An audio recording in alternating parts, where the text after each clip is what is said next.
യുവതീ യുവാക്കൾ വിദേശ രാജ്യങ്ങളിലേക്ക് കുടിയേറുന്നത് വർദ്ധിച്ചതോടെ കേരളത്തിൽ വയോജനങ്ങൾ തനിച്ചു താമസിക്കുന്ന വീടുകളുടെ എണ്ണവും കൂടി വരുന്നുണ്ട്. ഭാര്യയോ ഭർത്താവോ മരിച്ച ശേഷം വാർദ്ധക്യകാലത്ത് ഒറ്റയ്ക്കാകുന്നവരുടെ സുരക്ഷ ഏറെ ആശങ്കപ്പെടുത്തുന്ന കാലമാണിത്. രാത്രി എന്തെങ്കിലും അനർത്ഥം സംഭവിച്ചാൽ പോലും പുറം ലോകം അറിയില്ല. ഇങ്ങനെ തനിച്ചു താമസിക്കുന്നവരെ സംബന്ധിച്ച് ഏറെ ഭയപ്പെടുത്തുന്ന സംഭവമാണ് തിരുവനന്തപുരം മംഗലപുരത്ത് കഴിഞ്ഞ ദിവസം ഉണ്ടായത്. തനിച്ചു താമസിച്ചിരുന്ന ഭിന്നശേഷിക്കാരിയായ വയോധികയെ അതിക്രൂരമായി ബലാത്സംഗം ചെയ്ത് കൊലപ്പെടുത്തുകയായിരുന്നു. കഴിഞ്ഞ ചൊവ്വാഴ്ച രാവിലെയാണ് 69കാരി കൊല്ലപ്പെട്ടത്. പ്രതി പോത്തൻകോട് സ്വദേശി തൗഫീഖ് മണിക്കൂറുകൾക്കകം പോലീസിന്റെ പിടിയിലായിരുന്നു.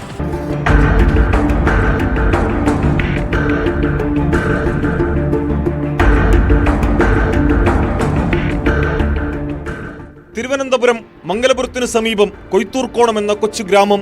അവിടുത്തെ നാട്ടുകാർ ഒരു കൊലപാതക വാർത്ത കേട്ടാണ് ചൊവ്വാഴ്ച പുലർച്ചെ ഉണർന്നത്. വീട്ടിൽ തനിച്ചു താമസിക്കുന്ന ഭിന്നശേഷിയുള്ള 69കാരി പുലരും മുൻപ് പൂജയ്ക്ക് പൂപറിക്കാൻ വീടിന് പുറത്തിറങ്ങിയതാണ്. നേരം വെളുത്തിട്ടും വയോധികയെ പുറത്തെങ്ങും കാണാതായതോടെ സഹോദരി അന്വേഷിച്ചിറങ്ങിയപ്പോൾ കണ്ടത് ഭീതിപ്പെടുത്തുന്ന കാഴ്ച. പറമ്പിൽ വൃദ്ധ മരിച്ചു കിടക്കുന്നു. ഉടുത്തിരുന്ന മുണ്ടുകൊണ്ട് മൃതദേഹം മൂടിയിരുന്നു. സമീപത്തായി പൂക്കളും ചെരുപ്പും. വയോധികയുടെ മുഖത്ത് മുറിവേറ്റ പാടുണ്ട്.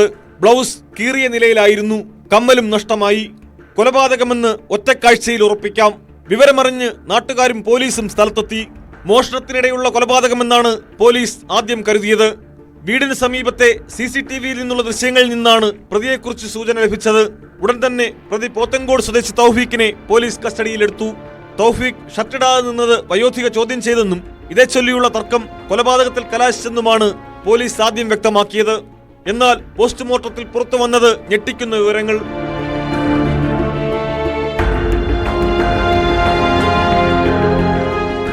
വയോധിക ബലാത്സംഗത്തിനിരയായെന്നാണ് പോസ്റ്റ്മോർട്ടം റിപ്പോർട്ട്. സ്വകാര്യ ഭാഗങ്ങളിൽ മുറിവ് കണ്ടെത്തി. തലക്കേറ്റ ക്ഷതമാണ് മരണകാരണമെന്നും പോസ്റ്റ്മോർട്ടം റിപ്പോർട്ടിൽ പറയുന്നു. കൊലപാതകത്തിന് ശേഷം തൗഫീഖ് വയോധികയുടെ കമ്മൽ ഊരിയെടുത്തിരുന്നു.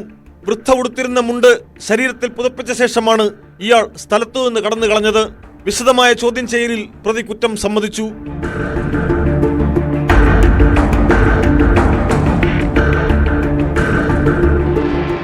പോത്തൻകോട് സ്വദേശിയായ തൗഫീഖ് പോക്സോ അടക്കം നിരവധി കേസുകളിൽ പ്രതിയാണ്. സംഭവത്തിന് 1-2 ദിവസം മുമ്പ് തിരുവനന്തപുരം നഗരത്തിലെ രാജാജി നഗറിൽ നിന്ന് മോഷ്ടിച്ച ബൈക്കുമായാണ് പ്രതി മംഗലപുരത്തേക്ക് എത്തിയത്. ബൈക്കുടമ കുഞ്ഞുമോൻ മോഷണം സംബന്ധിച്ച് പോലീസിൽ പരാതി നൽകിയിരുന്നു.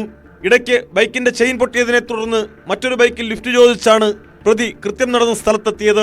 വൃദ്ധ ഒറ്റയ്ക്കാണ് താമസിച്ചിരുന്നതെന്ന് പ്രതി മനസ്സിലാക്കിയിരുന്നു എന്നാണ് സൂചന.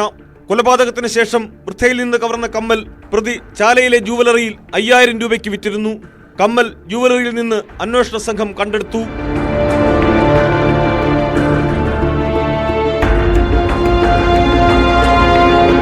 ക്രിമിനൽ മനസ്സുള്ളയാളാണ് തൗഫീഖ് എന്ന് പോലീസ് പറയുന്നു. ഷർട്ട് ധരിക്കാതെ ഇയാൾ പ്രദേശത്തുകൂടി നടക്കുന്നത് CCTV ദൃശ്യങ്ങളിൽ വ്യക്തമായിട്ടുണ്ട്. സംഭവം നടന്ന് മണിക്കൂറുകൾക്കകം പ്രതിയെ പിടികൂടാനായത് പോലീസിന് നേട്ടമായി.